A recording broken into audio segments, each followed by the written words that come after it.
Bueno, curso introductorio a Next.js con AppRouter. Dice, bienvenido, bienvenida al curso introductorio de Next.js con AppRouter. Durante este curso aprenderás los fundamentos, y no tanto, de Next.js con AppRouter para construir una aplicación web.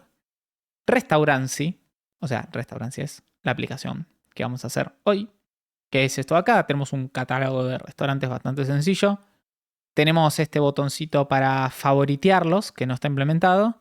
Tenemos un buscador, ¿sí? Que si ponemos Gol y apretamos Enter, debería buscar y mostrarnos esto. Y tenemos la posibilidad de entrar y ver los detalles de cada uno de estos restaurantes. Restaurancy es, como decíamos, un catálogo de restaurantes que se ve más o menos así. El diseño de este curso se plantea de una manera incremental, o sea, cada lección se basa en la lección anterior. Así que les recomiendo que sigan el orden de las lecciones para obtener el máximo beneficio y no se salteen las cosas porque quieren hacer o lograr cosas más rápido. Sí, este curso tiene una parte introductoria técnica bastante importante al principio y después como que se vuelve más práctica. Es natural que a lo largo del curso haya algunos conceptos que puedan parecer complicados o no sea evidente el motivo de por qué hacemos ciertas cosas. A lo largo de que vayamos avanzando en el curso o de que ustedes se pongan a hacer más aplicaciones y practiquen, etc., deberían tomar más sentido. Así que sigan, sí, y dejen las cosas que no les cierran del todo para después. O no lo dejen si hay algo que no les cierra. Si el contenido no es suficiente para resolver alguno de los ejercicios, no duden en ir a la documentación oficial, tanto de Next como de React que tienen acá. Los requisitos que ustedes deberían tener para hacer este curso, los que yo asumo que deberían tener para hacer este curso, es conocimientos básicos de HTML, CSS y JavaScript, que si no los tienen pueden ir a la certificación de Responsive Web Design de FreeCodeCamp, tocando acá. Conocimientos básicos de React, que si no los tienen pueden hacer dos. Pueden hacer el curso oficial de React en es.react.dev/learn, donde les enseñan todas las bases de React, o si no, tienen el curso de React Foundation de Next.js, que viene a modo de companion del oficial de Next.js, donde les enseñan las bases de React, pero medio orientados a lo que va a ser aprender Next.js después. Así que esos dos recursos son los esenciales si no tienen conocimientos. Después van a tener que tener Node.js instalado en su computadora y contar con un editor de texto en su preferencia, o si no quieren tener el proyecto en su computadora, pueden optar por un entorno en línea como Code Sandbox, pero mi recomendación personal es que si pueden correrlo en su computadora va a ser mejor. Generalmente cuando empezamos a hacer muchos cambios o tenemos que hacer un build y después un dev o lo que sea, suele ser mejor en su computadora. Como dicen por ahí, StackBlitz está bueno, IDX también, lo que quieran, pero mi recomendación personal, córralo en su computadora. A lo largo de este curso vamos a usar algunos términos que es importante que conozcan, pero que no es necesario que memoricen. Si hay algo que se encuentra en alguna terminología que no está acá, googleenla y generalmente van a aparecer. Vamos a hablar de routing, decide, basado en qué URL estamos, qué contenido le vamos a mostrar al usuario. Si ustedes usaron React Router o usaron alguna versión de Next, es básicamente si yo entro /contact, que me muestre el componente de contacto o similares.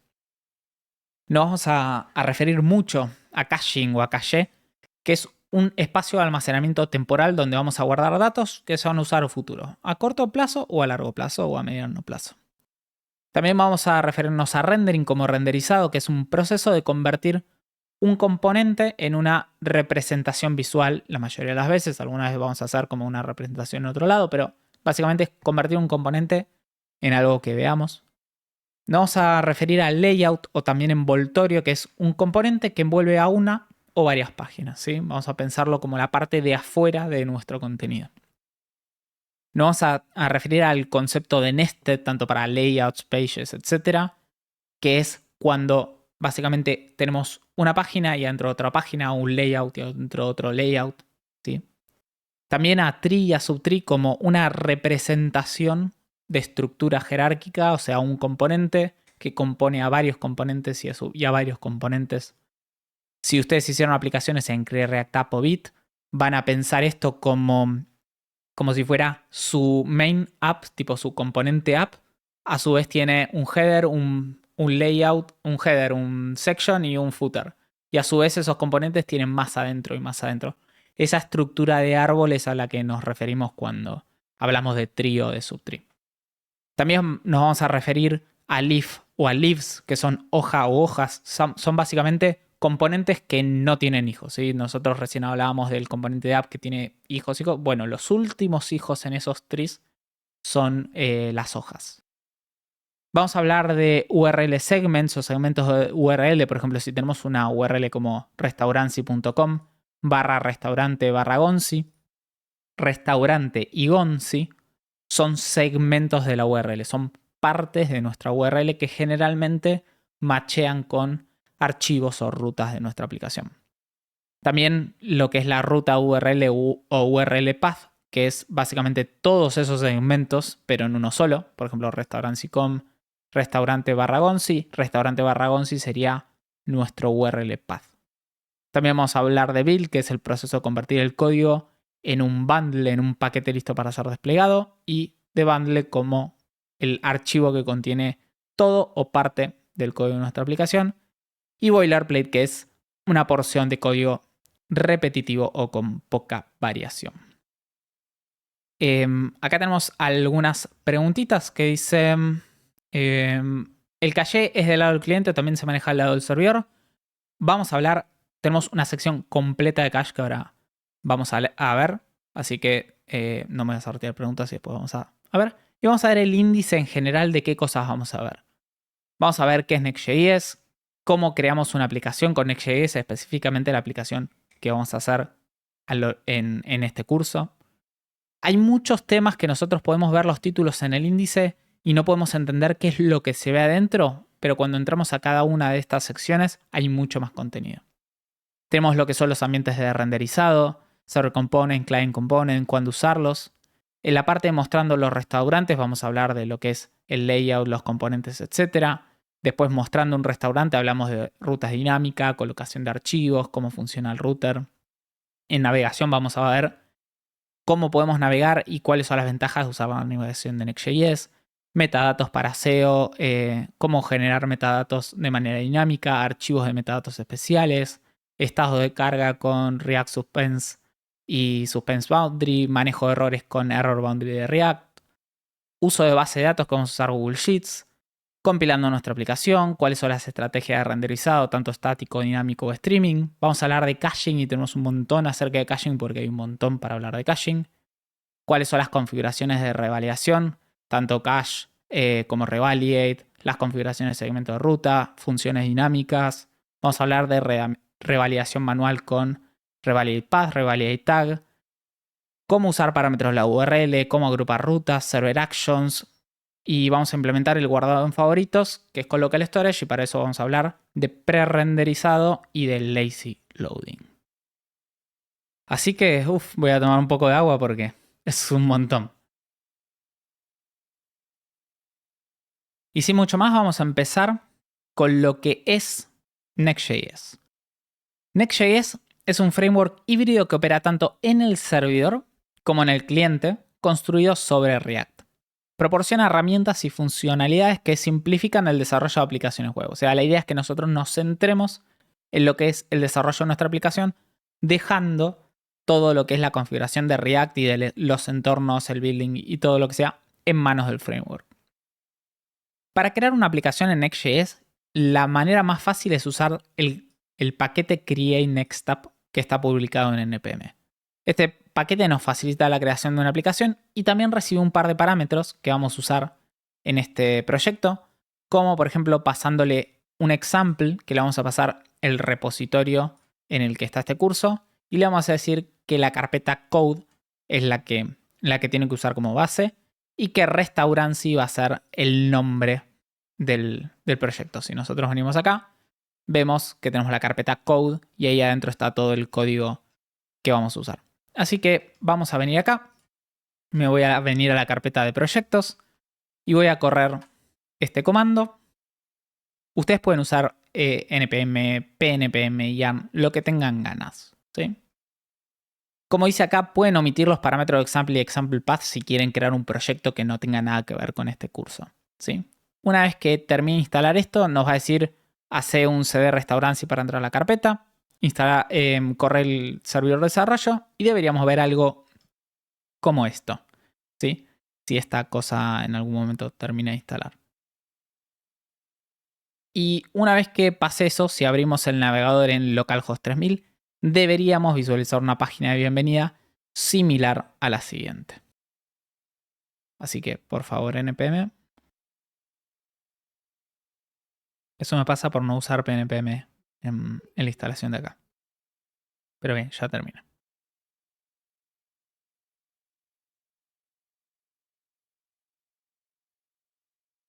Bien, nos vamos a Restaurancy. Yo voy a hacer code punto, así abrimos esto acá. Voy a cerrar este, voy a poner esto acá. Bien. Y una vez que estamos ahí, bueno, hacemos Restaurancy y npm run dev. Yo lo voy a correr directamente en la consola de acá. Voy a hacer npm run dev. Y ahora nos aparece esto. Venimos a localhost 3000.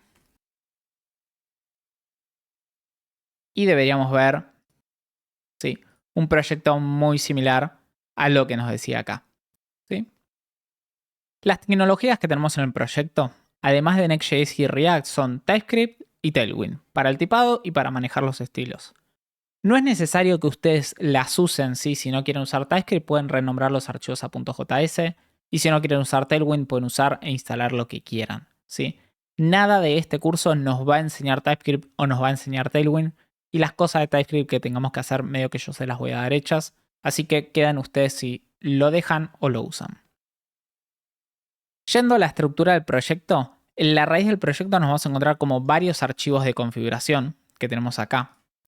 Pero no les vamos a dar bola por ahora. Nos vamos a centrar en lo que es la carpeta src, que es donde vive el código relevante para el desarrollo de nuestra aplicación. Ahí adentro vamos a tener un archivo API y una carpeta app, con 4 archivos adentro. Vamos a tener el global CSS, que contiene estilos globales para nuestra aplicación, que son realmente muy pocos. Y tenemos las directivas de Tailwind para configurarlo. Un archivo favicon.ico, que es básicamente el iconito que aparece acá arriba cuando lo vemos.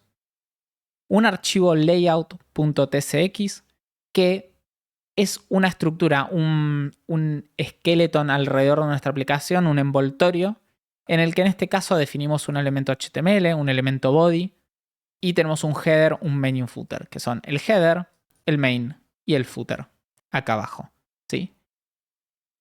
Después vemos que nuestro componente layout recibe una prop children, ¿sí? Después vamos a ver cómo manejamos las rutas en nuestra aplicación, pero podemos pensar a children como el contenido que se debería renderizar, el contenido que Next.js decide que se debería mostrar en esta ruta. Por ejemplo, si estamos en la ruta index, que sería el contenido de nuestro componente page, ¿sí?, que tenemos simplemente un section con una manito, acá es donde se va a clavar el contenido necesario para nuestra ruta, ¿sí?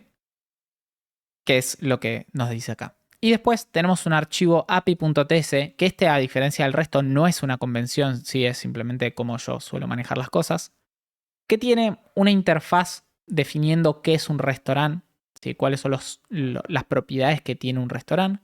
Tenemos un archivo, tenemos una constante con varios restaurantes ya definidos, ¿sí?, para que usemos como datos de prueba.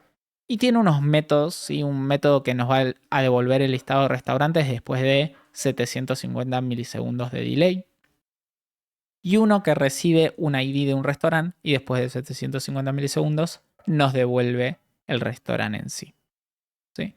Esos son todos los archivos que vienen en nuestro proyecto que son relevantes para que aprendamos. Tómate un tiempo para modificar el contenido de estos archivos y fíjate cómo afecta a la aplicación. Cambia la manito por un hola, haz lo que quieras para ver más o menos cómo funcionan estos archivos. Y vamos a empezar con uno de los conceptos capaz más importantes y más difíciles de empezar cuando venimos de aplicaciones que solamente corren en el cliente. Y son los ambientes de renderizado, que son el servidor y el cliente. nos podemos referir al cliente como el navegador en el dispositivo del usuario, ¿sí? Hablando de aplicaciones web, ¿sí? El cliente es quien envía una solicitud al servidor para recibir el código de la aplicación y convertirlo en una interfaz visual, ¿sí? O sea, nosotros venimos a nuestro navegador, tipeamos mipagina.com y el navegador le va a hacer una petición al servidor diciéndole, che, mira, necesito la página que tenés para mipagina.com. El servidor va a decir, che, acá tengo los archivos, toma, te los mando, ¿sí? El término servidor se refiere a una computadora en un centro de datos que almacena el código de tu aplicación y recibe solicitudes de clientes, proporcionando respuestas a estas solicitudes. Todo lo que pasa en el servidor, ¿sí?, no es expuesto ni visible para el cliente, solamente lo que se retorna, ¿sí? O sea que todo lo que nosotros hagamos en el servidor no lo ve el usuario, todo lo que pasa en el cliente sí lo ve. Podemos visualizar esta transición como un flujo unidireccional desde el servidor hacia el cliente. Una vez que la solicitud se completa en el servidor y se transfiere al cliente, no puede regresar al servidor. O sea, si necesitamos volver al servidor, tenemos que volver a hacer una solicitud, ya sea, por ejemplo, accediendo a una nueva ruta. Hay una línea imaginaria que es esta que se plantea acá, que es el cliente pide la página al servidor, decide que va a devolver, y una vez que vuelve, esta línea, ¿sí?, se denomina Network Boundary, que es donde nosotros pasamos al servidor al cliente y ya no podemos volver, ¿sí? Este concepto puede no resultar completamente claro en este momento, no pasa nada, más adelante debería tener más sentido, ¿sí? Pero es algo muy importante a tener en cuenta y que nos vamos a dar cuenta que nos puede traer problemas en un futuro, ¿sí? Vamos a empezar con lo que son los server components, ¿sí? Por defecto, todos los componentes que usamos en la carpeta app, o sea, en Next.js cuando usamos app router, son React Server Components. Los Server Components son componentes de React que se ejecutan exclusivamente en el servidor, ¿sí? Nosotros dijimos, en el servidor pasan cosas que el usuario no ve. Estos componentes solo se ejecutan cuando el usuario accede a una ruta o segmento, o sea, a index, contacto, lo que sea, y no vuelven a ejecutarse en el cliente, ¿sí? Se van a hidratar, pero después vamos a ver qué significa eso. Esto implica que no pueden manejar eventos del usuario, estados locales, ni hooks, pero pueden acceder directamente a datos del servidor. O sea, tenemos un server component, se puede comunicar a una base de datos, a variables de entornos privadas y a todas las cosas raras que queramos hacer en un servidor. Sin embargo, una aplicación típica también está compuesta por componentes dinámicos e interactivos que requieren interacciones del usuario, eventos y más. O sea, necesitamos esa interactividad para aplicaciones habituales. Para estos casos podemos usar Client Components. Los Server Components pueden importar y usar Client Components, ¿sí? Pero los Client Components no pueden importar Server Components. ¿Sí? Esto capaz no tiene mucho sentido, pero lo vamos a ver más adelante. Podemos utilizar Server Component dentro de otro Server Component de manera indefinida, pero en el momento que usamos un Client Component, marcamos nuestro Network Boundary, ¿sí? Recordamos que nosotros estamos ejecutando cosas en el servidor, pero una vez que llegamos al cliente, o sea, estamos en el servidor, llegamos al cliente, no podemos volver al servidor, ¿sí? Por eso en el momento que usamos un Client Component, no podemos volver a usar un Server Component. Si intentamos de crear un componente y importamos un hook de React, nos va a dar un error que es React Server Components Error y te va a decir, che, estás importando un componente que necesita use state, solo funciona en client components, etc. ¿Sí? Básicamente, cuando nosotros querramos usar algo de un client component, un server component, nos va a decir, no capo, no se puede. Ahora, si nosotros vemos que los server components tienen todas estas limitantes, ¿por qué renderizaríamos algo en el servidor? ¿Sí? Bueno, acá tenemos una lista de beneficios de ejecutar cosas en el servidor. Por ejemplo, cuando obtenemos datos, podemos poner nuestro servidor más cercano a donde está nuestra base de datos, haciendo que la obtención de datos sea más rápida, ¿sí? Podemos, a nivel de seguridad, ejecutar cosas del servidor y toda la información sensible queda oculta al usuario, ya no necesitamos un montón de las cosas que hacíamos antes. En caching, cuando nosotros almacenamos caché en el navegador, ese caché es exclusivo para ese usuario. ¿Sí? Si yo obtengo datos del servidor y los guardo en mi navegador y después entras vos y los volvés a usar, cada uno tiene una versión de caché independiente y ese caché no se puede usar cross usuarios. Mientras que cuando lo hacemos en el servidor puede cachear esos datos y después replicárselo, devolvérselo al resto de los usuarios de una manera más eficiente. También es el tamaño del bundle. Todo lo que nosotros hacemos en el servidor no viaja al cliente, solamente lo que retornamos. Entonces, todas las tareas que nos ahorramos por hacer cosas en el servidor reducen lo que después el usuario se tiene que bajar. El pintado inicial o el FSP, que es que en el servidor nosotros podemos generar HTML y CSS antes de que tengamos que enviar nuestra aplicación al cliente, lo que hace que el usuario pueda ver algo meaningful, algo que tenga sentido antes de que nuestra aplicación termine de descargar o empiece a descargar el JavaScript necesario. Y después que podemos hacer streaming, que es básicamente enviar el contenido al cliente mientras que se va generando, en vez de tener que esperar a que se genere todo el contenido y después mandarlo. ¿Sí? Cuando usamos una aplicación como, vamos a decir, cuando usamos Create React App o Bit, nosotros entramos a la aplicación y vemos una pantalla blanca, ¿sí? ¿Por qué? Porque si nosotros vamos a nuestro index HTML en public o en donde sea que se guarde y lo vemos, está vacío y tiene un div con ID root, ¿sí? Cuando el JavaScript se descarga, agarra todo ese componente gigante React y lo monta en div ID root. Entonces, hasta que todo se descarga y se ejecuta, nuestra pantalla está en blanco. Cuando nosotros ejecutamos algo del servidor, no.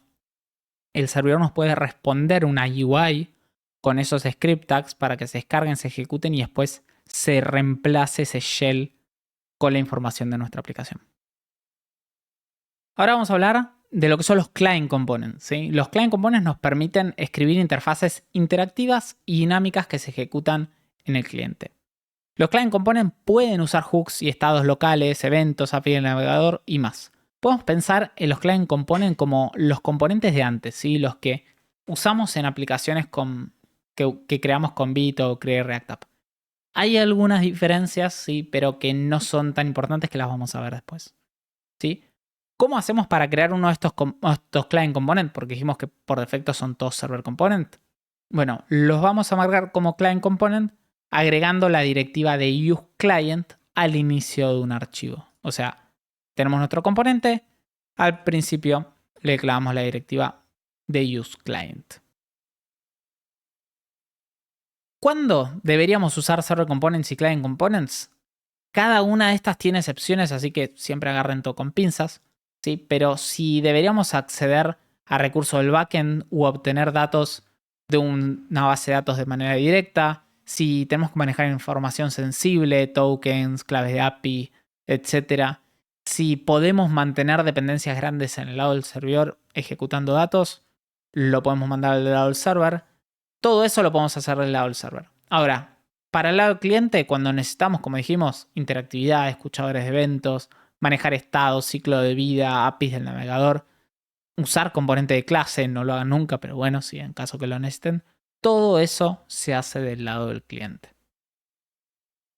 Y vamos a empezar apalando la garra, ¿sí? Vamos a hacer nuestra primera funcionalidad con Server Components.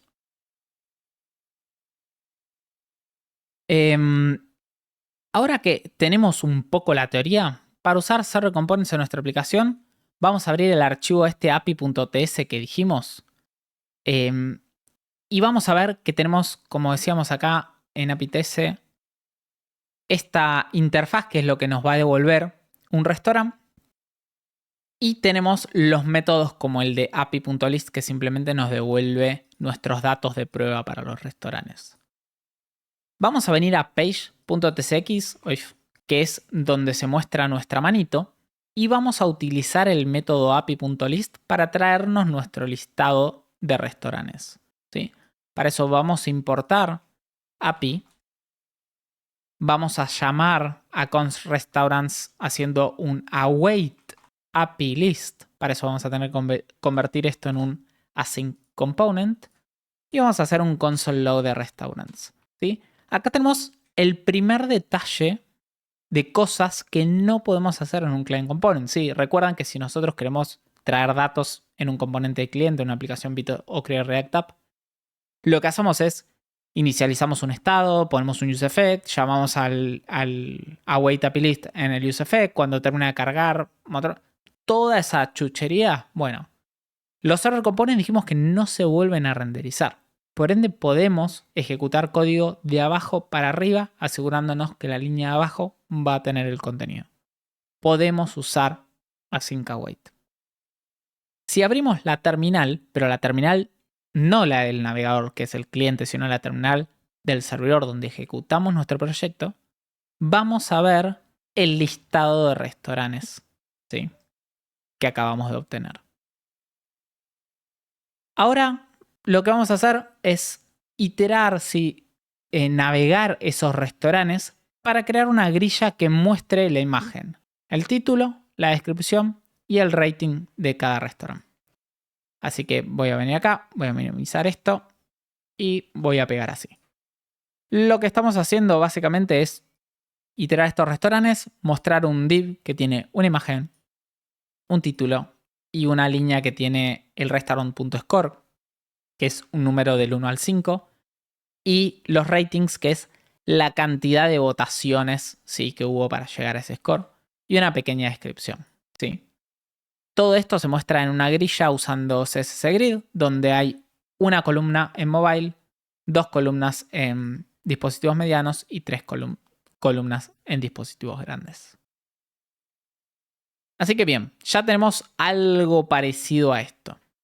Así que ahora aprendimos que además de que se pueden ejecutar en el servidor, los server components nos permiten reducir el boilerplate y la complejidad de nuestra aplicación, obteniendo datos de manera eficiente, además de que esto se ejecuta escondido del usuario. Nosotros podemos comunicarnos con nuestra base de datos de manera directa si queremos.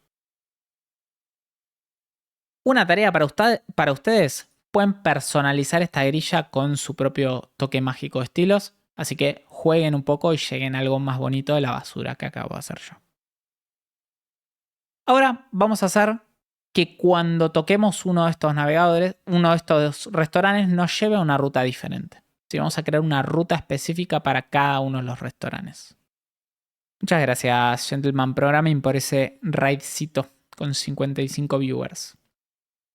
Acá estamos empezando, bueno, ya avanzando con el curso introductorio a Next.js. Vamos a crear una ruta para visualizar cada uno de los restaurantes de manera individual. Vamos a ver primero cómo funciona un poco el router de Next.js y vamos a entender algunas de las convenciones que tenemos de archivos. Como decíamos, AppRouter en Next.js tiene un router que está construido sobre React Server Components, que soporta layouts compartidos, enrutamiento anidado, manejo de estado de carga, de errores y más. El router está basado en archivos, lo que significa que si creamos archivos o carpetas, vamos a estar creando rutas o segmentos. ¿Cuáles son los archivos que vamos a crear? Bueno, ya conocemos layout y page, que son los que usamos recién, pero ¿cómo los podemos usar para crear otras cosas diferentes? Algunos de los archivos que vamos a usar acá son layout, que ya vimos que envuelve a la page, page, que es definir una página, recibe parámetros y devuelve una UI. Tenemos loading.tsx, que nos permite definir una pantalla o una página de carga que se va a mostrar mientras nuestra página se está cargando, y cuando termina de cargarse se reemplaza el contenido por el de la página. Error.tsx, que nos muestra una página de error en caso de que haya fallado algo del lado del servidor o en un layout. Y Route.sx, que define una ruta de API, también conocido como Route Handlers, se ejecuta en el servidor y nos devuelve datos usando un response. ¿Sí? No importa que se aprendan esto ahora porque es parte del contenido que vamos a ver a lo largo del curso. Por ahora, esto debe ser suficiente. Si quieren ver el resto de los archivos, pueden clicar acá y los va a llevar. Y vamos a ver lo que nos compete. ¿Sí? ¿Cómo creamos una ruta dinámica? ¿Cómo podemos hacer para que el entrar a barra y el ID de un restaurante nos muestre la página específica? ¿Sí? Podemos crear una carpeta que se llame corchetes ID y un page tsx, porque nosotros ya vimos que para crear una página, tenemos que crear un archivo page.tsx. Así que vamos a hacer eso. Vamos a venir acá, vamos a crear un archivo corchetes id barra page.tsx. Y ahí adentro vamos a pegar este contenido que si miran de manera no muy detallada se van a dar cuenta que básicamente copiamos y pegamos el contenido que teníamos para nuestro restaurante. Y lo que hicimos fue usar otro método de API. ¿Sí? Vamos a poner esto un poquito más así. ¿Sí? Y ahora lo que vemos es que nuestras páginas reciben parámetros o reciben props. ¿Sí? Nuestra página, si entramos a /1, ¿sí? El localhost 3000 /1, que 1 es el valor, el ID de uno de nuestros restaurantes, vamos a ver el valor de ese restaurante. ¿Sí? ¿Por qué? Porque cuando usamos una página, recibe una prop que se llama params y tiene todos los valores de los parámetros que nosotros tenemos en nuestra estructura de carpetas. En este caso, si ven, estamos recibiendo un param que se llama ID porque nuestra carpeta se llama corchetes ID. Entonces, ¿qué estamos haciendo nosotros en nuestro proyecto? Uy, toqué cualquier cosa. Estamos agarrando ese ID de los parámetros de la URL y se lo estamos pasando a api.fetch, que básicamente nos devuelve un restaurante. Y una vez que tenemos esos datos, los estamos mostrando en pantalla. ¿Sí? Así que solamente creando un archivo específico podemos acceder a los datos de esa página. Ahora dice, tenemos un pequeño problema y es que acabamos de repetir el código de toda la tarjeta del restaurante. Podríamos crear un componente y reutilizarlo, te dejo esa tarea a vos, pero ¿dónde deberían ir los componentes que no son páginas, layouts o archivos especiales? Si yo tengo que crear un archivo, vamos a decirle restaurant card, ¿dónde va? Y resulta que en Next.js, aunque tenemos el router basado en archivos, solo los archivos con nombres especiales se convierten en ruta de nuestra aplicación. Por ende, podríamos crear una carpeta components dentro de app o anidada donde la necesitemos y no pasaría nada. ¿Sí? Ahora la elección es tuya. Puedes crear una carpeta components donde quieras, fuera de app, dentro de CRC, adentro de una carpeta nestada, donde quieras y usarla en este componente. ¿Sí? Yo ahora no lo voy a crear, lo voy a dejar repetido, les voy a dejar esa tarea a ustedes o a Gonzi el futuro porque posiblemente lo necesitemos. Bien, tarea, hacen eso y después lo reutilizan en los dos lugares. Ahora tenemos nuestra página acá, pero no tengo una manera de volver atrás ni de poder pasar de acá a una de esos restaurantes. ¿Por qué? Porque necesitamos usar el componente de link, ¿sí? El componente de link es un componente que viene incluido dentro de Next.js y extiende la etiqueta A para agregarles funcionalidades como la de precarga y prerenderizado, que es básicamente cuando un link se encuentre en la página que nosotros estamos navegando, Next.js por atrás se va a encargar de ir precargando esas rutas para que cuando entremos ya las podamos previsualizar más rápido. Este componente nos permite navegar entre páginas usando la aplicación sin necesidad de recargar la página. Su uso es muy similar al de la etiqueta A y lo podemos importar desde NextLink. Así que vamos a hacer eso. Vamos a venir a nuestra home, vamos a importar el componente de link. Vamos a importar por acá. Y vamos a hacer que al cliquear el nombre del restaurante nos lleve a la ruta necesaria. ¿Sí? A /restaurant.id. Entonces, si vengo acá y me fijo, The Golden Spoon me lleva a /1. Lo toco y efectivamente veo el restaurante. Muy bien. Ahora, tarea para vos. Agrega a la página del detalle del restaurante un enlace para volver a la página de inicio, o sea, para volver atrás, y otro enlace en el encabezado para que cuando cliquemos Restaurants también nos lleve al inicio. Y ahora vamos a hablar de metadatos. Tengo un hambre, no sé si escuchan el ruido que me hace la panza. Los metadatos son información adicional para indicarle tanto al navegador como a motores de búsqueda qué información contiene nuestra página, ¿sí? Los metadatos juegan un rol crucial en lo que es el SEO, que es Search Engine Optimization, y la accesibilidad. En Next.js podemos definir metadatos mediante configuración o mediante archivos. Por ejemplo, el objeto metadata. Nosotros podríamos definir una constante y exportarla que se llama metadata tanto en layouts como en page para definir metadatos estáticos. Esto se va a hacer a modo de cascada para abajo. O sea, si nosotros definimos algo en el layout y después no definimos una metadata en page o en otro layout o en otro page, siempre va a tomar los valores de más arriba, ¿sí? Vamos a venir a nuestro componente de layout y vamos a definirle title, description y keywords. Si venimos para acá y reemplazamos estos por estos, casi, estos por estos, vemos que acá dice restaurancy y si guardo, se reemplaza este restaurancy por restaurancy hello world. Y también si abro las DevTools acá, deberíamos ver dentro del head, más abajo, que tenemos la description y las keywords que tenemos acá, ¿sí? Hay muchísimas propiedades que podemos definir dentro de metadata, así que si quieren ver cuáles son, van a poder verlas acá. Pero ¿qué pasa en los casos, por ejemplo, mi detalle de restaurante? ¿Sí? Yo no quiero que diga restaurante y listo. Yo quiero que tenga el título del restaurante al que estoy entrando. Bueno, cuando necesitamos información de la petición para generar metadatos, por ejemplo, como decíamos el nombre del restaurante, podemos usar una función que se llama generateMetadata que retorna un objeto del mismo tipo que la constante que exportamos de metadato, pero como ahora tenemos acceso al servidor y a los parámetros, podemos hacer cosas más interesantes. Por ejemplo, si vengo a corchetes ID page y exporto la función generateMetadata que obtiene los parámetros, vamos a definirle unos tipos a esto. Le digo que params recibe un ID siendo una string.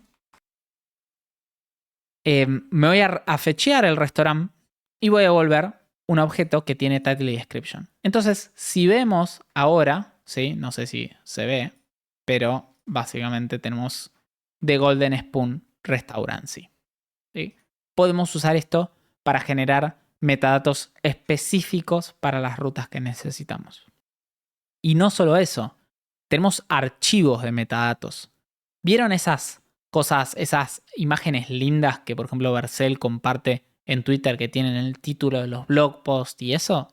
Bueno, tenemos archivos especiales de metadatos que, por ejemplo, ahora tenemos uno definido, que es el de favicon, ¿sí? Yo puse el favicon acá, pero no lo definí en ningún lado y se muestra. Bueno, podemos definir archivos estáticos como JPG, PNG o TXT para robots, para Open Graph Image, etc.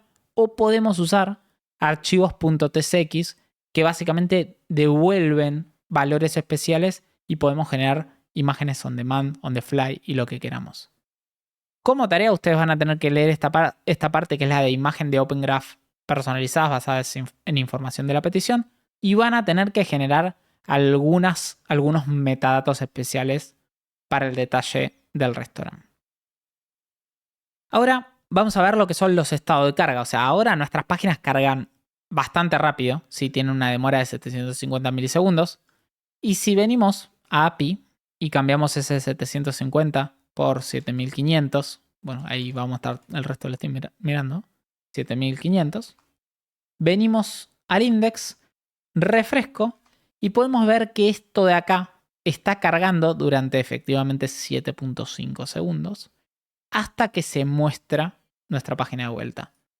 Ahora si yo vengo a otro navegador y pego y ahí le doy enter, ahí veo lo malo que es esto. ¿Sí? Veo una página vacía por 7500 milisegundos hasta que recién veo el contenido. El tema es que el usuario no sabe qué está pasando. Si le anda mal internet, si la página no anda, no sabe qué está pasando. En Next.js, como decíamos antes, podemos definir un archivo loading.tsx o .js si están en JavaScript, que está construido sobre React Suspense. Mientras nuestra página esté suspendida, significa que mientras haya operaciones bloqueantes, como por ejemplo el await de una petición, se va a mostrar el contenido de nuestro loading.tsx y una vez que esas operaciones terminen, se reemplaza el contenido loading.tsx por el de la página. Entonces esto nos permite mostrarle al usuario que algo está cargando, sino que también nos permite enviar todas las partes de nuestra aplicación que no son blocking, ¿sí? Por ejemplo, el contenido que actualmente tenemos en el layout. Vamos a venir acá, nos vamos a copiar esto y voy a crear acá en el root de app un loading.tsx. Lo voy a pegar, lo voy a guardar y ahora vemos un loading por 7.5 segundos y después veo el contenido, ¿sí? Entonces yo desbloqueé mi aplicación y pude mandar un montón de contenido no bloqueante como el header, el footer y más al usuario para que sepa que algo está pasando. Y todo esto pasa en la misma petición. Como decíamos, si recargamos la página vemos el loading que tenemos acá. Pero también vemos que si bien nosotros lo definimos en el root, no lo definimos dentro de /1, si vengo acá a la ruta /1, también vemos el loading. Lo cual es raro porque nosotros solamente lo definimos en el root, ¿sí? Esto pasa porque el loading.tsx está definido en la raíz de nuestro proyecto y cuando una parte de nuestra aplicación se suspende, como en este caso el /id, busca el suspense boundary, o sea, el componente suspense más cercano a donde está definido. O sea, va a buscar un loading o un suspense boundary adentro de /id y si no lo encuentra, va a subir, va a encontrar la raíz de nuestra aplicación, encuentra el loading y lo usa, ¿sí? Si quieren definir un loading.tsx dentro de corchetes.id, lo pueden hacer, pero con este por ahora estamos bien. No solamente podemos hacer esto con estados de carga, sino que también podemos hacerlo con manejo de errores, ¿sí?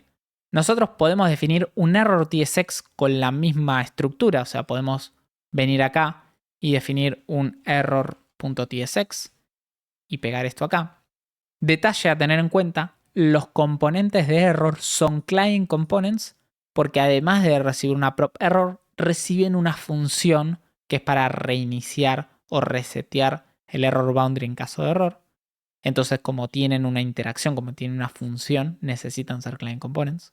Entonces, si entramos a una ruta que nos dé error, como 1, 2, 3, 4, nos va a mostrar después de 7,5 segundos, ¿sí? Un something went wrong y el error que se muestra en el cliente, si es porque estamos en desarrollo, con el error que tenemos acá. Y esto está definido en lo que se llama un React Error Boundary, que funciona de manera similar al Suspense Boundary. O sea que si no tenemos uno definido en nuestra página nesteada, va a buscar hacia arriba hasta que se encuentre con el primer Error Boundary.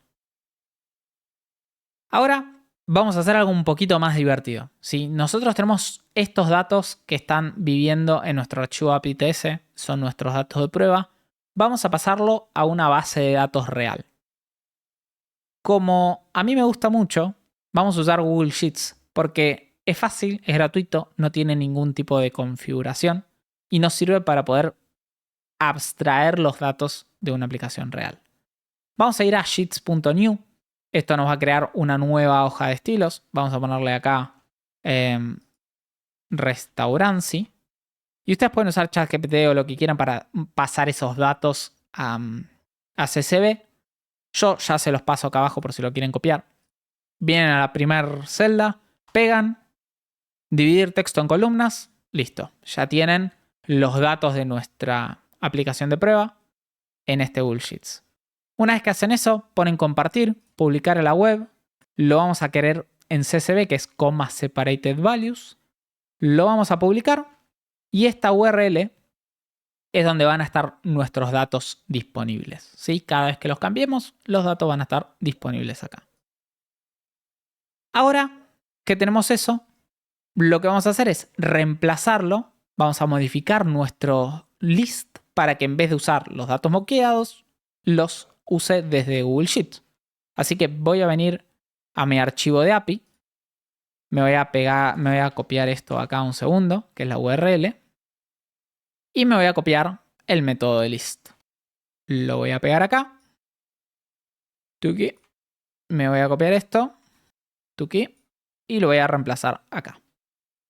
Y vamos a ver qué es lo que está pasando acá, qué es lo que estamos haciendo. Y es básicamente, le hacemos un request a esta URL, que si nosotros le hacemos un request, lo que nos va a devolver es un texto separado por comas. Me salteo el primer elemento porque el primer elemento es el header, o sea, son estos valores que tenemos acá. Y el resto de los datos, ¿sí? Agarro el texto, le hago un split por barra n, o sea, me quedo con un elemento por fila. Y devuelvo un objeto diciéndole, por cada coma que te encuentres, divídelo y quédate con el ID, name, description, address, bla. Y me guardo esto en un objeto. Entonces, esto debería devolver exactamente los mismos datos que teníamos antes. Si yo vengo a localhost 3000, ¿sí? Ya no tengo mi await de 750 o de 7500 y mi aplicación funciona de manera correcta y hasta veo el loading, que es el tiempo real que le toma a mi aplicación comunicarse con Google Sheets y mostrar los datos de vuelta. Así que ya tenemos nuestra base de datos gratis, fácil y configurable. Bueno, configurable no, pero se entiende.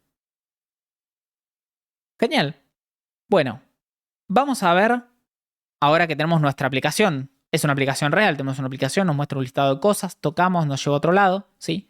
Les queda una tarea a ustedes, que es modificar el método fetch para que en vez de funcionar con los datos moqueados, funcione con los datos reales, ¿sí? Y vamos a ver cómo podemos compilar nuestra aplicación, cómo convertimos esta aplicación de desarrollo a algo que la gente pueda ver. Para eso vamos a matar nuestro servidor de desarrollo y vamos a correr npm run build. Una vez que hacemos eso, vamos a ver un output que nos va a decir acá un pequeño summary de qué es lo que pasó, ¿sí? Cuáles son los archivos que generó y más. Y vamos a correr npm start para correr una especie de servidor de desarrollo, pero que en vez de usar la información de desarrollo, usa la información que generamos recién con el build. Así que venimos acá, recargamos y funciona. Pero si nos fijamos cuando venimos acá, no vemos ningún loading. O sea, todo funciona muy bien y muy rápido, lo cual está genial, pero es raro. ¿Sí? ¿Cómo es que esto está funcionando? Si vamos a la ruta de barra ID, o sea, funciona. Pero vamos a probar algo, vamos a venir acá, vamos a modificar uno de los valores que tenemos en nuestro Google Sheets. Se ve que Internet tiene un día especial hoy. ¿O qué le anda pasando? O se cayó Google y estamos, pero en el peor momento posible para hacer un coso. Ah, no, está bien. Bueno, cambiamos de Golden Spoon por de Golden Spunky, ponele. Y ahora venimos acá. Y refresco. Y esto nos actualiza. Y vengo acá.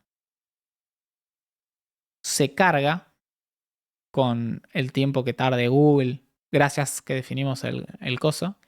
Y tampoco lo tenemos, ¿sí? No sé por qué no se muestra. ¿Qué es lo que está pasando acá? Bueno, veamos la imagen esta que se generó un poquito más arriba. Y vemos que hay iconitos, ¿sí? Estos iconitos que son el circulito y este que es la lambda. Entonces, nos dice que estos circulitos, como nuestro índice, se generó de manera estática, mientras que el de corchetes ahí tenía un icono de lambda que se ejecuta en el servidor. Entonces, ¿qué es esto? ¿Qué es el renderizado estático del servidor? En Next.js tenemos tres estrategias principales de renderizado. Lo que es el renderizado estático, el dinámico y streaming. El renderizado estático, que es el renderizado por defecto, es cuando nuestras rutas se renderizan en tiempo de compilación. O sea, cuando nosotros corremos npm run build. Esto lo que hace es que permite que los datos estén disponibles desde la primera visita de un usuario y estos datos persisten a lo largo del tiempo y que todas las visitas siguientes de los usuarios no van a volver a impactar con el origen de datos. O sea, no se van a volver a conectar con Google Sheets. Esto nos permite tener una aplicación con un tiempo de carga muy rápido y bajo consumo de recursos. El renderizado estático es muy útil para páginas que no cambian con frecuencia o que no tienen información personalizada del usuario. Nuestra ruta de barra tuvo un renderizado estático por defecto, pero ¿por qué nuestra ruta de barra ID no? ¿Sí? Cuando nosotros hacemos un fetch por defecto, no usa, o sea, usa siempre el cache. Lo obtiene una vez y lo usa en todos lados. Si nosotros no le decimos, che, tenés que regenerar esto todo el tiempo, siempre es estático. ¿Por qué corchetes ID no? Bueno, porque Next.js no sabe cuáles son los IDs de nuestros restaurantes. ¿Sí? No sabe cuáles son los que tiene que generar de manera estática. Entonces, no puede decir, te voy a generar todos estos en build time. ¿Cómo podemos decirle a Next.js cuáles son las rutas que tienen que generar en tiempo de compilación? Exportando la función GenerateStaticParams en las páginas dinámicas. Entonces yo me traigo el listado de restaurantes y le digo que lo que tiene que volver es un array con elementos cuyo ID es el restaurante ID. ¿Por qué el ID? Porque básicamente es el parámetro que yo tengo en mi archivo. Voy a venir acá, voy a exportar GenerateStaticParams, guardo y listo. Vamos a volver a correr esto como servidor de desarrollo. Perdón, voy a correr esto como npm run build. ¿Sí? Y acá me debería mostrar que tenemos más rutas generadas de las que teníamos antes de manera estática. Antes teníamos 6 o 7, ahora tenemos 17 que se están generando. Va a tardar un poco porque está andando mal Google, evidentemente. Pero bueno, ahí aparentemente revivió un poco más. ¿Sí? Bien, ¿ves? Acá tenemos 1, 2, 3 y 9 paths más que se generaron. Bien. Si nosotros quisiéramos que al entrar a una ruta, ¿sí?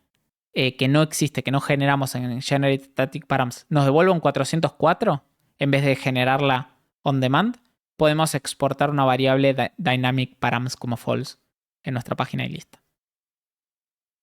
Pero, ¿qué pasa si nosotros necesitamos que sea un renderizado dinámico? O sea, que nuestras rutas se rendericen cada vez que un usuario entre a esa página. ¿Sí? Esto es útil cuando una ruta contiene información personalizada del usuario o cuando cambia muy frecuente. Podemos hacer que una ruta tenga renderizados dinámicos mediante configuraciones de caché a nivel fetch o podemos usar funciones dinámicas. No se preocupen que vamos a hablar de esto un poco más adelante. Pero capaz quien es un poco más experimentado se pregunta ¿por qué la ruta ID, si es dinámica, nos mostraba los datos desactualizados? ¿Sí? Porque nosotros definimos y vimos que esto se generaba de manera dinámica. ¿Por qué los datos estaban desactualizados?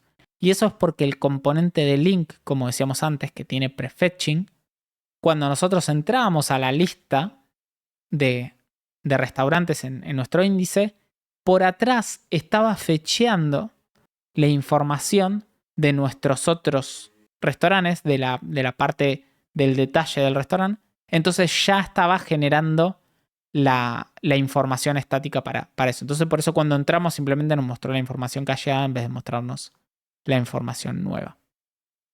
Si ustedes quisieran que eso no pase, vamos a correr acá npm dev o npm run dev, podríamos ir a nuestro índice, ¿sí? Y decirle acá al link prefetch false para evitar que se renderice por atrás, ¿sí? Entonces si yo recargo acá y vengo acá, ahora la información está cacheada, pero se debería traer información nueva, ¿sí? Qué lento que está Google, ¿eh? Entonces ahora está cacheada, por eso sigue trayendo información vieja, pero yo puedo limpiar el caché y se debería mostrar información nueva, ¿sí? Y por último, tenemos el streaming, que es una técnica de transferencia de datos que nos permite dividir el contenido en trozos más pequeños y enviarlos al cliente a medida que estén disponibles. Esto evita que cosas bloqueantes como por ejemplo hacer un fetch para traernos nuestro dato de Google que anda bastante mal hoy, evite que el usuario no vea nada hasta que esté disponible. ¿Esto les suena un poquito de las secciones anteriores? Para poder habilitar el streaming basta con tener un suspense boundary en la ruta que accedemos, ya sea definiendo un archivo loading.tsx o montando un componente de suspense manualmente en algún server component, ¿sí? O sea, nosotros no es que estamos obligados a solamente usar un loading.tsx, que dijimos que era simplemente una abstracción por suspense, sino que podemos definir estos pequeños suspense boundary a nivel componente. También pasa que nuestras aplicaciones no suelen ser o estáticas o dinámicas, ¿sí? Suelen ser una combinación de ambos. Tenemos unas partes estáticas, unas partes dinámicas, y así es como suelen funcionar nuestras aplicaciones. Tenemos el pre-renderizado parcial o partial pre-rendering, que es una optimización de compilador que permite que partes estáticas de una ruta sean pre-renderizadas de caché con agujeros, pueden pensarlo como agujeros, dinámicos donde el contenido se va a ir metiendo, ¿sí? Nosotros tenemos nuestra página, tenemos el header, tenemos el footer, esos son agujeros y se manda toda nuestra aplicación y esos espacios se van llenando a medida que están disponibles, ¿sí? Si quieren habilitar Partial Pre-Rendering, que todavía está como tecnología experimental, pueden ir al archivo nextconfig.js que tienen definido en el root y poner esto en true y ya está. El pre-renderizado parcial está construido sobre las APIs concurrentes de React y Suspense. Esto permite que Next.js pueda agarrar en build time las partes estáticas como el header, el footer y las partes que nosotros metemos dentro de los Suspense Boundary sin necesidad de que hagamos ningún cambio en nuestra aplicación. O sea que, si ustedes no entendieron nada de lo que dijimos acerca de esto, ponen el coso en true, cruzan los dedos y listo. No tienen que hacer nada. Agüita. Ahora, vamos a hablar también de una de las cosas más difíciles que tenemos en la programación en general, que es el caching. Cuando trabajamos con aplicaciones como hechas con React, con Vite o Create React App, solamente tenemos un caché que maneja nuestra aplicación, que es el caché del navegador, que cachea archivos estáticos como imágenes, bundles y cosas similares. Pero en Next.js tenemos muchos tipos de caché. Acá tenemos algunos de estos. Miren, me quedó de cuando traducí el tono de ChatGPT, me quedó. Aquí tienes la traducción en español de la tabla MDX. Muchas gracias, ChatGPT, un capo. Tenemos la memorización de solicitudes. ¿Qué es lo que se cachea? El valor de retorno de las funciones. Se cachea en el servidor y el propósito es reutilizar datos en un árbol de componentes de React. ¿Y cuánto dura? La duración de la solicitud. ¿Qué significa esto? Que en casos, por ejemplo, el que tenemos acá, en el que nosotros tenemos nuestro generate metadata y nuestro rest around page, estamos haciendo exactamente el mismo request. Y estas dos peticiones se ejecutan cuando yo entro a la página de detalle de un restaurante. Lo que va a hacer Next.js es va a decir, che, este request es el mismo y se ejecuta 2 veces. Bueno, ejecútalo una sola vez y la otra vez devuélvelo desde el caché. Después tenemos el caché de datos, que es posiblemente el caché más importante o el que más tiempo nos ahorra, que cachea datos en el servidor y se puede replicar a lo largo de deploys o de despliegues y a lo largo de solicitudes de usuario. O sea, yo vengo, mi aplicación hace un request a Google Sheets, se trae todo ese SSB y el próximo usuario que viene no vuelve a pedir los datos hasta Google Sheets. Basta este caché de datos y obtiene los datos de ahí. Eso hace que sea mucho más rápido y mucho más barato, ¿sí? Y es persistente. Después tenemos el caché de ruta completa, que es básicamente en el servidor se fijan el output de los React Server Components y el HTML que devuelve y se reutiliza en diferentes solicitudes si esos Server Components son estáticos, no hay modificaciones. Y tenemos el caché de enrutamiento, que es el caché del lado del cliente, que cuando yo estoy en una ruta y me voy a otra, cuando vuelvo a la anterior, esos datos y esa información ya está precargada, entonces no la tengo que volver a pedir, sino que Next.js me la muestrilla. Next.js por defecto va a intentar de cachear todo lo que sea posible para mejorar el rendimiento y reducir los costos. Pero cuando tenemos segmentos dinámicos que todavía tienen cache relevante, se van a intentar de usar en vez de ir hasta el origen. Acá van a tener un gráfico que no vamos a entrar en detalle ahora, pero que lo pueden ver después con más tiempo, que explica un poco cómo funciona el caché en Next.js en general. El comportamiento del caché va a depender de un montón de cosas, como si la ruta es estática, dinámica, si los datos están en caché, si estoy haciendo una navegación del lado del cliente. Pero la realidad es que no se tienen que preocupar la mayoría de las veces por estas cosas y dejen a Next.js hacer las cosas y ya. Esto es copado saberlo, pero no es esencial para ser productivo. Ahora, tenemos la configuración de revalidación de caché. Nosotros vimos, ¿sí?, como ahora el problema este que tenemos en nuestra aplicación, que no siempre queremos que el contenido sea 100% estático o 100% dinámico. Yo tengo mis restaurantes, pero no son siempre los mismos o tampoco me los quiero traer de bullshit todo el tiempo. Pero por lo menos si me los traigo todo el tiempo, no tengo este problema de que los cambios no los veo. Entonces podemos usar, por ejemplo, la propiedad cache con el valor noStore, que lo podemos definir a nivel de fetch en una página o segmento, y eso va a hacer que cada vez que acceda a una página le diga, bueno, anda al origen, anda a Google Sheets y tráete los datos nuevos.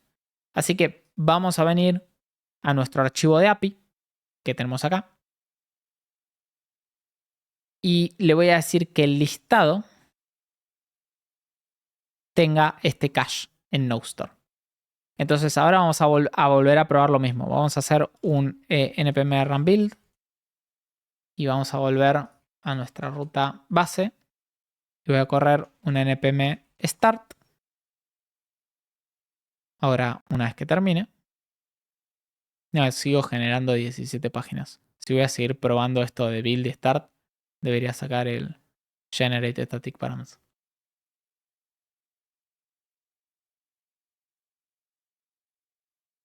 Bien, le voy a dar start. Vamos a volver acá y voy a dar The Golden Spunky. Y si lo vuelvo a poner como The Golden Spoon, esperamos que guarde. Le doy refrescar. Ah, perdón, porque estoy en desarrollo. Control Shift R. Porque a veces tiene el cache en el servidor. Y ahí veo The Golden Spoon. ¿Sí? Bien. Como les decía acá, a veces los datos quedan cacheados y no funcionan. Simplemente reinician el servidor y van a ver que va a funcionar bien.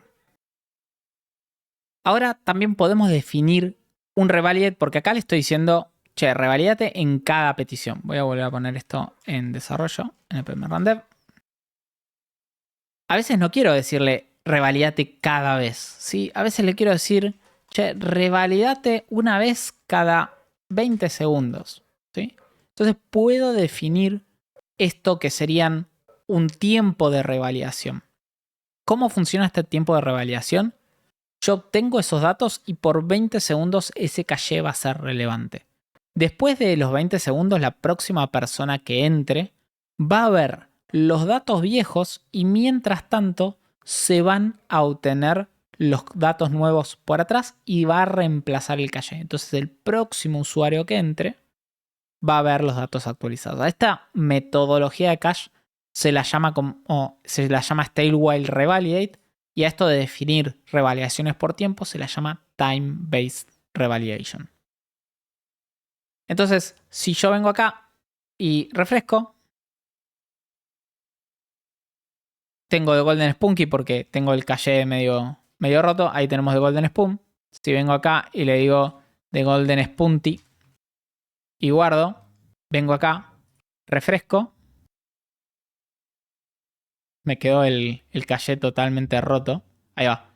Y ahí después de 20 segundos de la revalidación actual, lo tengo en The Golden Spunty.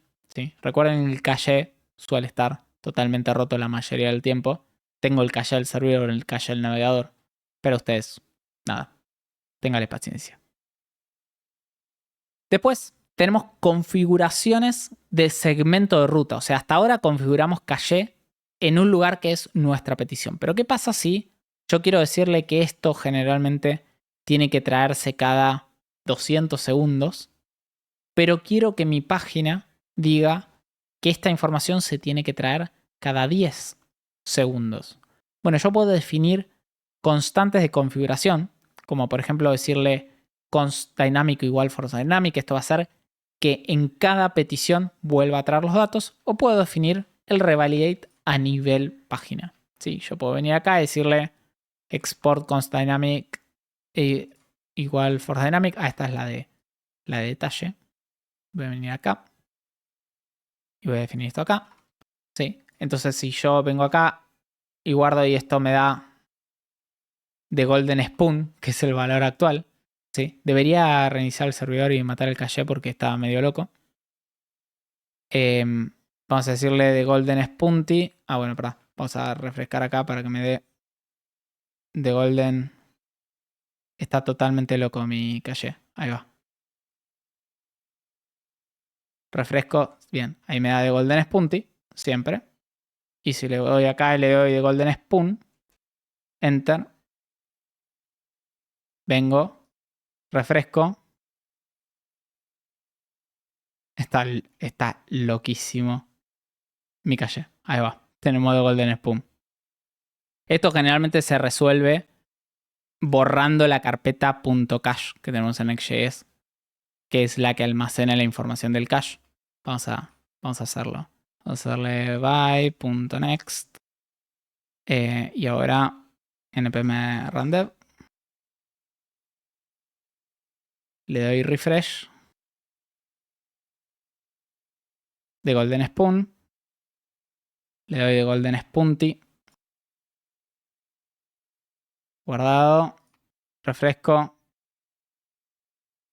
Y ahí va. Tenemos de golden spunty. Bien, si les pasa eso, borre la carpeta en .next y generalmente se arregla. Ahora, la pregunta del millón. ¿Qué pasa si definimos force dynamic, que debería ser que se actualice todo el tiempo? Definimos revalidate 100 en nuestra página o en un segmento y después ponemos un revalidate de 50 en el fetch. ¿Qué configuración se sobrepone al resto? Y la respuesta es bastante fácil y es la de menor valor. En este caso, como definimos force dynamic, siempre se van a obtener los datos de origen en cada petición. Si ustedes tienen varias configuraciones, siempre la menor va a ser la que tome relevancia. Por lo general no suele ser algo de lo que se tienen que preocupar porque ustedes definen lo que quieren en cada lado y el de menor valor generalmente es la respuesta correcta. También tenemos funciones dinámicas que hacen que nuestra aplicación opte por renderizado dinámico y es funciones como cookies, headers, useReachParams o searchParams. Estas funciones requieren información de la petición para funcionar, ¿sí? Porque aunque yo defina el revalidate en 100, yo no voy a querer las cookies de hace 100 segundos. Yo quiero las cookies de ahora. Así que si ustedes usan alguna de estas funciones en sus páginas o segmentos, van a hacer que la página se renderice de manera dinámica en cada petición. Recuerden que todavía tienen un montón de cache, el cache de datos, etc. Así que no se tienen que preocupar tanto por los costos o por los gastos. Y si bien tenemos lo que es la revalidación, la time-based revalidation, la revalidación por tiempo, no siempre es adecuada para todos los casos. Por ejemplo, hay veces que yo tengo mis restaurantes que no cambian por 15 días y después actualizo uno y quiero que se vea en el momento. ¿Sí? No me interesa setear un tiempo de revalidación porque no es una manera eficiente de cómo funcionan mis datos. Entonces, puedo usar revalidación manual con dos funciones: revalidate path y revalidate tag. Revalidate path nos permite revalidar el contenido de una ruta en particular. Por ejemplo, la ruta barra, donde se muestra el listado de restaurantes. Como mi aplicación no tiene un formulario para agregar o modificar restaurantes, vamos a crear una API utilitaria para que cuando la llamemos nos revalide la ruta barra. O sea, vamos a crear un route handler, este archivo route.ts que vimos al inicio, y le vamos a poner este contenido. ¿sí? Lo vamos a crear dentro de app y se va a llamar API barra revalidate barra route.ts. Pegamos y lo que define es un método de HTTP, exporta una función que en este caso es la función post. Y lo que va a hacer es que cuando yo le haga un post a barra API barra revalidate, va a ejecutar esta función que le va a decir revalidame la ruta barra y devuélveme este success true. Así que voy a venir acá y le voy a sacar a API el revalidate, ¿sí? Porque no quiero que revalide nunca, solo quiero que revalide de manera manual. Y acá a esto le voy a borrar el dynamic en for dynamic. O sea, esto se va a ejecutar. En tiempo de compilación se va a generar y por tiempo no debería revalidarse nunca. Vengo acá, ¿sí? Tengo The Golden Spunty, ¿sí? Vamos a venir acá, vamos a cambiar esto por The Golden Spoon. Vengo acá, refresco, no debería cambiar. Ah, sí debería cambiar. Tengo el caché roto de vuelta. ¿Para en qué vamos a hacer la vieja confiable? By.next. Bien.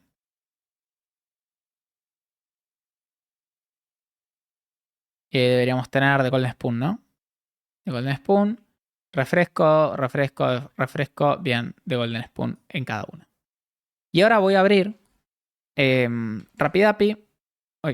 RapidAPI, View Show, RapidAPI Client. Y voy a hacerle un post a barra API barra revalidate. Le hago el request y me da success true. Me voy a cambiar esto, le voy a decir Spunpy. Guardar. Guardado en Drive. Request, request y 3 veces para asegurarnos. Y si le doy Ctrl+Shift+R, ahí veo The Golden Spunpy. ¿Sí? Entonces revalido la información de manera manual. Otra manera que tenemos para hacer esto es con revalida y tal. Pero primero, una buena práctica. ¿Sí? Cuando nosotros hacemos este tipo de endpoints utilitarios, suele ser una buena práctica envolver esto en algún tipo de secreto. Por ejemplo, decirle, che, si el secreto que me están mandando por URL o el bearer o lo que sea no concuerda con tal valor, directamente retorna. Eso evita que usuarios malintencionados puedan como manipular los datos de nuestra aplicación. Así que, tarea para ustedes. Agarren y envuelvan y aseguren este endpoint utilitario. Y después tenemos revalidate tag, que también es muy útil porque imagínense que nosotros tenemos muchas rutas que tenemos que revalidar. Entonces, a veces se vuelve medio engorroso decir, revalídame esta ruta, esta ruta, esta ruta, esta ruta. ¿Sí? Podemos usar tags. Por ejemplo, cuando yo estoy haciendo mi request de fetch, que todavía no lo implementé, pero que debería, podría ponerle acá un tag como, no sé, next, tags, y ponerle el ID del restaurante. Y podría ponerle otro que sea restaurants. Entonces, cada vez que yo quiera revalidar todos los restaurantes, puedo hacer un revalidate tag de restaurants. O si yo quiero solamente revalidar el restaurante que cambió, puedo hacer un revalidate tag del ID del restaurante.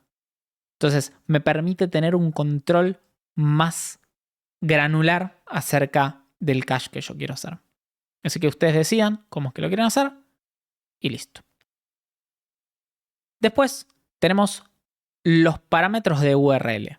¿Sí? Es generalmente una buena práctica manejar el estado de nuestra aplicación mediante la URL. Esto nos permite que yo pueda compartir un enlace, volver a una página para atrás, para adelante, y también nos permite delegar en el router el manejo de la navegación. Cada vez que la ruta cambie, mi aplicación genera una nueva petición y puedo seguir usando Server Components a pesar de tener interactividad. Vamos a crear un componente app, dentro de app que sea components barra searchbox tsx, que va a tener un campo dentro de un formulario que al hacer submit vamos a actualizar la URL con el campo de búsqueda. ¿Sí? Vamos a copiar esto. Voy a venir acá y voy a crear components barra search box.tsx. Voy a pegar esto. No le vamos a dar mucha bola a los errores de TypeScript por ahora, pero vamos a utilizar esto en nuestra página de inicio. ¿Sí? Voy a agarrar esta section y voy a crear un section. Y voy a pegar esto. Y acá voy a meter el search box. ¿Sí? Y me quedó una S acá, por algún motivo. Guardo. Bien. Voy a refrescar. Y ahí lo tenemos. ¿Sí? ¿Qué está haciendo mi search box? Es un client component que se trae el router y los parámetros de URL, crea un formulario y en submit agarra el valor del formulario, el valor del input este que se llama query, y hace un router push a la misma URL con un parámetro Q y el valor. O sea que si yo vengo acá y pongo gold y le doy enter, nos modifica la URL para hacer Q igual gold. O sea, funciona bien, pero todavía no me muestra los resultados correctos. ¿Sí? Así que lo que vamos a hacer es vamos a crear un nuevo método de API, ¿sí? Que se llame search, para recibir esta query y poder mostrar los resultados correctos. Voy a venir acá, voy a abajo de fetch poner así, así. Recibo una query, se trae el listado de elementos y se filtra para quedarse solamente con los que tenga un título que matche con lo que yo estoy buscando. Y voy a venir a mi page y en vez de hacer list, voy a hacer search. Y como dijimos, acá recibimos, además de los params, los search params. Vamos a decirle search params. Params igual Q igual string. Y acá le voy a pasar searchparams.q. ¿Sí? Bien. Entonces ahí yo borro todo, le doy enter, me trae todo, le pongo gold, le doy enter, me trae este, le doy piazza o pia y me trae este. Genial. Funciona todo perfectamente. ¿Sí? Nosotros en este search estamos trayéndonos todo el contenido del CSV de Google Sheets, lo cual no está bueno para una aplicación real, pero como tenemos el data cache de Next.js, cada vez que nosotros hacemos una búsqueda no va a ir hasta Google Sheets, lo va a traer de cache. Así que está mal, pero no tan mal como diría Guido. Bien, esto es lo que hicimos recién. Y hay un problema y es que si un usuario busca algo que no existe, por ejemplo, busco a Gonzi, te dice no existís y no muestro nada. Así que tarea para ustedes, muestren algo cuando el usuario busque y no encuentre. ¿Sí? Ahora, esto es algo un poquito personal, pero nos queda una carpeta components dentro del directorio app que tiene un solo archivo que es relevante para una sola página, que es app page. A mí no me gusta que esté a nivel de app porque es algo que no es algo que se comparta entre todas las páginas. Podríamos sacar esta carpeta components fuera de app y dejarla dentro de CRC, pero pasa lo mismo. O sea, tenemos una carpeta en el root que solamente es relevante para un archivo. Por suerte en AppRouter podemos agrupar rutas de la siguiente manera.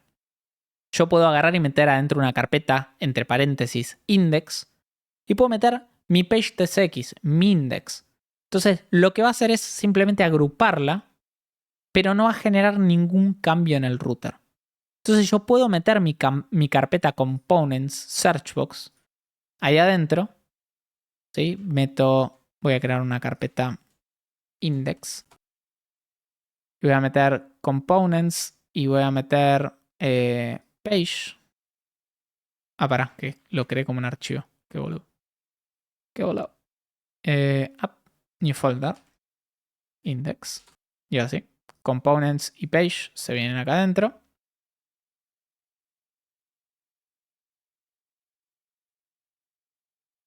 Bien. Y esto es component searchbox. Bien. Y esto sigue funcionando de la misma manera, pero ahora queda más ordenadito. Agrupar cosas no solamente nos permite colocar mejor los componentes y los archivos, sino que también nos permite agrupar o manejar cómo nosotros mostramos layouts, errors, loading, etc. Por ejemplo, yo podría venir acá y definir un nuevo loading o un nuevo error y solamente va a aplicar para el index, mientras yo todavía tengo un loading o un error definido a nivel global y aplica para todo el resto de las páginas, aunque estén en el mismo nivel. El agrupado de rutas tiene bastantes beneficios que ustedes pueden investigar un poco. Ahora, estoy pensando que capaz no necesitemos un client component o un componente de búsqueda. Podríamos usar un server action dentro de AppPageTestX. Los server actions nos permiten ejecutar código del lado del servidor cuando un usuario envía un formulario. Nos da acceso a todos los datos incluidos en ese formulario, por lo que podríamos usarlo para hacer esta búsqueda. Vamos a ir a src AppPageTestX y vamos a reemplazar nuestro componente de búsqueda por lo siguiente, que básicamente es algo muy similar a lo que es el contenido del search box. O sea, vamos a reemplazar esto por esto. Y vamos a crear una función asíncrona llamada searchAction que tiene una directiva media rara que se llama useServer y vamos a importar redirects desde Next Navigation. ¿Sí? Vamos a reemplazar nuestro import de acá.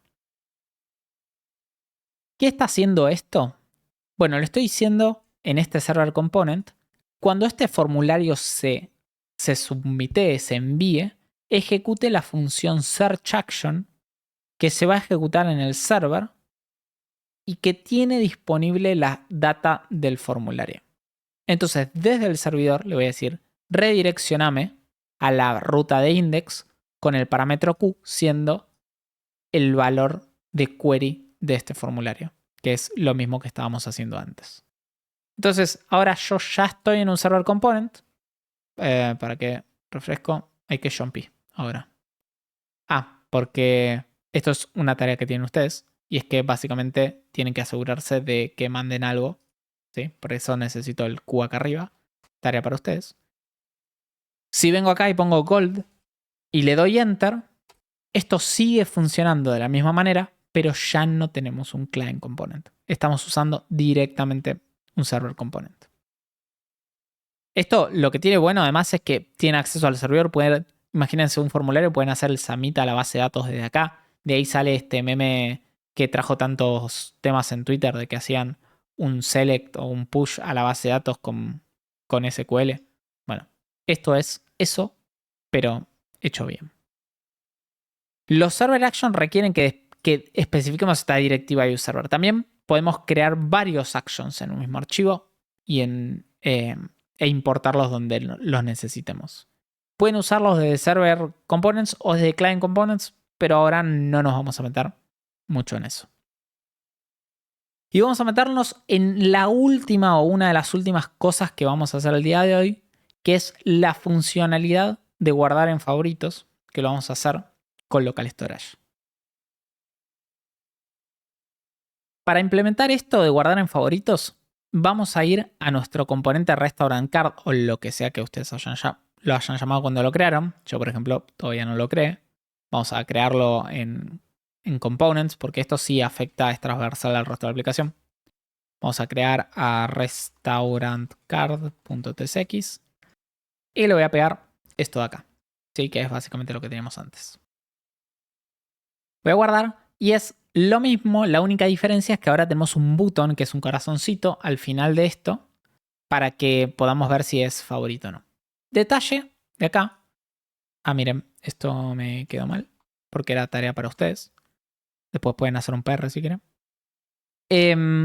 Lo que está haciendo es leyendo de Local Storage los favoritos y si los favoritos incluyen el Restaurant ID, el corazón se va a mostrar en rojo. Entonces ahora lo que tenemos que hacer es venir acá y en vez de tener esto, vamos a reemplazarlo por el Restaurant Card. Vamos a pasarle el restaurant siendo el restaurant y el key siendo el restaurant.id. Bien. Y ahora tenemos un corazoncito, ¿sí? Porque justo yo ya tenía este elemento en Local Storage. ¿Sí? Si vengo así, vemos que el resto están apagaditos. Bien. Vamos a venir acá, vamos a refrescar y vemos que tengo un error. ¿Cuál es el error? Me dice window is not defined. ¿Sí? ¿Por qué window is not defined? Bueno, resulta que nuestros componentes, aunque sea client components, son pre-renderizados en el servidor por defecto. Esto significa que se va a ejecutar en el servidor y luego en el cliente en caso de ser un client component. Esto nos permite, como decíamos antes, generar una previsualización no interactiva mientras el JavaScript se descarga del lado del cliente. Una vez que esto sucede, nuestra aplicación se hidrata y se vuelve interactiva. Pero nos permite generar esta interacción. El tema es que nuestro componente de like, ¿sí? Nuestro componente para indicar los favoritos, necesita la API del navegador que usa Windows. Y en el servidor no tenemos Windows.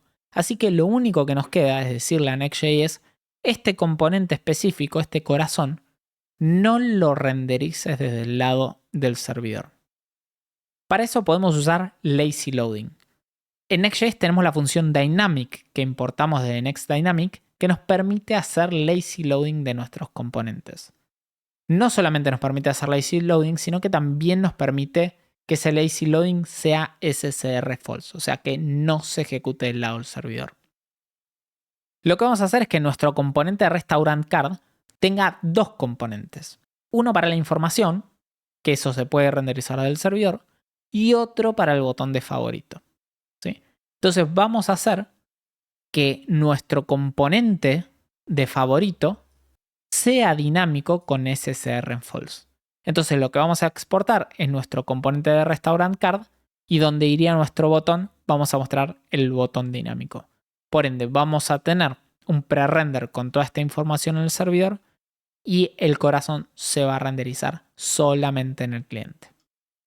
Vamos a venir acá, vamos a reemplazar esto, vamos a guardar y ahora sí refresco, vemos que no me muestra ningún error.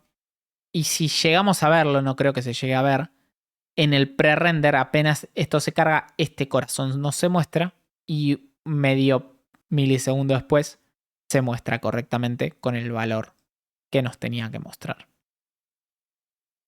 Así que de esa manera podemos lograr implementar los favoritos y ahora les queda como tarea a ustedes reemplazar el restaurant card, que ahora son dos componentes, muévanlos a dos componentes separados e impórtenlos, ¿sí? Para que quede más separada esta lógica de server component y client component.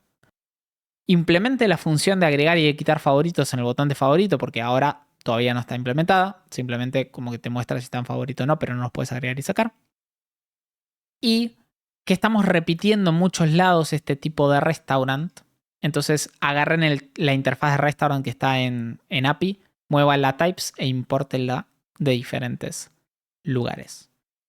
Y esto es todo. Acá tienen un pequeño felicitaciones por haber llegado hasta ahí. Y yo voy a ir agregando todo el tiempo temas a este workshop. Así que los voy a ir agregando acá los que se me ocurran y cuando tengo tiempo los voy a ir agregando al contenido en sí. Así que si les gusta, les interesa, no se olviden de entrar cada tanto. Y acá abajo tienen mi contenido donde me pueden seguir, donde pueden donar si les gusta.